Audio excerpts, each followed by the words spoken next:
नमस्कार मित्रांनो, कशा आहात? मजेत ना? बघा, एक प्रश्न आले तुमच्यासाठी घेऊन. प्रश्न काय म्हणतो आपण पाहूया.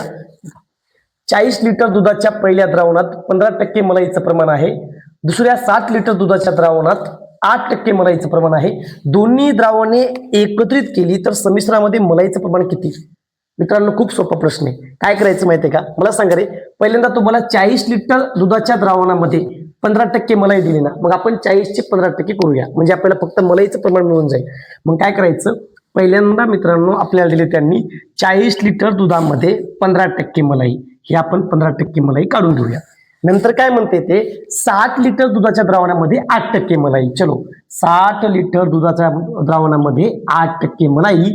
आता ही दोघं मलाई आणि मलाई या दोघांची बेरीज करूया, म्हणजे फक्त आपल्याला काय मिळेल, मलाईचं प्रमाण मिळेल. ओके, मग आता काय करायचं, हे शून्य गेला, हे शून्य गेला, 15 चोक 60 आणि हे खालचा एकावरचा शून्य येते, 1 पॉईंट द्या, 6.0 म्हणजे किती आलं रे, 6 आलं. ओके, हे इकडच्या याच्यामध्ये 40 लिटर मध्ये 6 लिटर ही आपली मलाई असणार आहे. इकडे आपण बघूया, मग इकडे पण सर एक शून्य गेला, शून्य गेला, 8 सख 48 आणि 48 इथं आले आणि एका शून्याच्या ऐवजी इथे एक घर सोडून पॉईंट द्या, 4.8.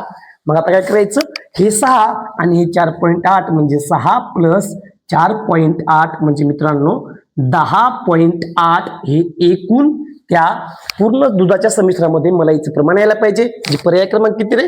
पर्याय क्रमांक आपला 3 आहे का नाही? सोपं. थँक्यू.